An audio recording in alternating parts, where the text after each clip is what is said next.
Para a implantação do pomar, a primeira coisa que você tem a fazer, antes mesmo de efetuar a aração e gradagem, é retirar amostras do solo, pelo menos 3 a 6 meses antes, e enviar para um laboratório de análise química, que indicará a necessidade de calagem e os teores de nutrientes do terreno. Caso seja necessário, faça a correção do solo. Se o solo for pesado e já foi cultivado, é provável que ele apresente alguma compactação, que irá prejudicar o crescimento das plantas. Se for o caso, faça uma subsolagem profunda para romper impedimentos físicos existentes. Se seu solo é leve, apresenta boa profundidade e drenagem, basta arar, distribuir o calcário e gradear para a incorporação do corretivo. A aração deve ser realizada com o mínimo de 90 dias de antecedência ao plantio e numa profundidade de 20 a 25 centímetros. São recomendadas 2 gradeações. A primeira, logo após a aração para incorporar o calcário, e a segunda, pouco antes da marcação das covas, visando eliminar as plantas daninhas e facilitar a abertura das covas.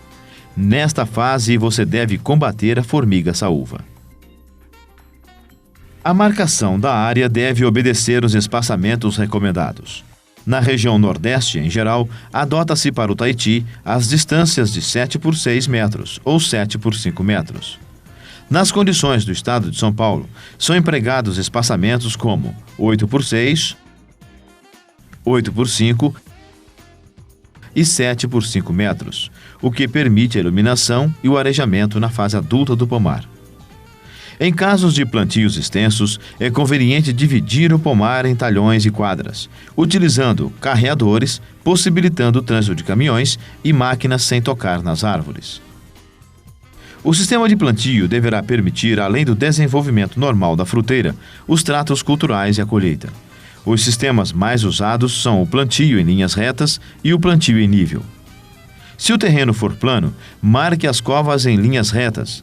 E se for inclinado, com declividade superior a 5%, marque as covas em linhas, cortando as águas, ou seja, no sentido contrário à caída do terreno, para evitar maiores perdas por erosão.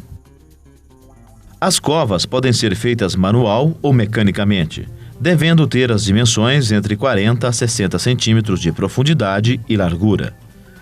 O plantio deve ser realizado de preferência na época das chuvas e, se possível, em dias nublados. Em covas abertas manualmente, separe de um lado a terra de superfície, ou seja, aquela até 1,5 palmo de profundidade, e do outro lado a terra além dessa profundidade, isto é, a terra do subsolo. A adubação das covas poderá ser realizada com matéria orgânica, se houver disponibilidade, que pode ser esterco de galinha, esterco de curral ou composto de lixo, e adubo químico. A quantidade a ser utilizada de matéria orgânica, quando se tratar de esterco de curral ou composto de lixo, deve ser 3 vezes maior que a quantidade recomendada para o esterco de galinha. Para o enchimento da cova, você deve distribuir a matéria orgânica, já curtida, e misturar com a terra da superfície, adicionando o calcário dolomítico e o adubo químico, de 15 a 20 dias antes do plantio. Depois de pronta a mistura, é só fazer o enchimento da cova.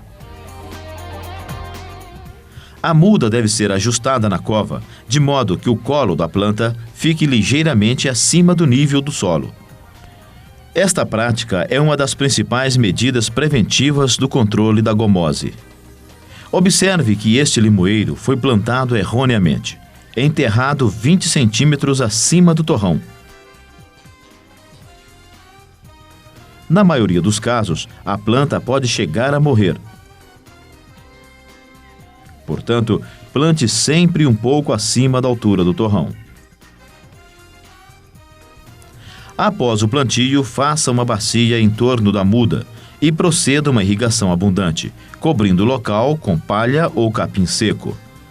Esta prática permite a diminuição da temperatura do solo e a manutenção da umidade, além de evitar o nascimento de plantas daninhas. O plantio consorciado com outras plantas pode ser feito desde que sejam obedecidos os critérios para cada cultura separadamente. Este pequeno produtor está aproveitando sua área de plantio consorciando o limão Tahiti com abóbora. Este outro produtor está realizando o cultivo intercalar com a batata doce. O uso de cultivos intercalares na citricultura é uma prática típica de pequenas e médias propriedades. Sua utilização apresenta uma série de vantagens, tais como rendimento na fase improdutiva do pomar, racionalização no uso de adubos, melhor utilização dos fatores água, terra, luz, mão de obra e proteção contra a erosão.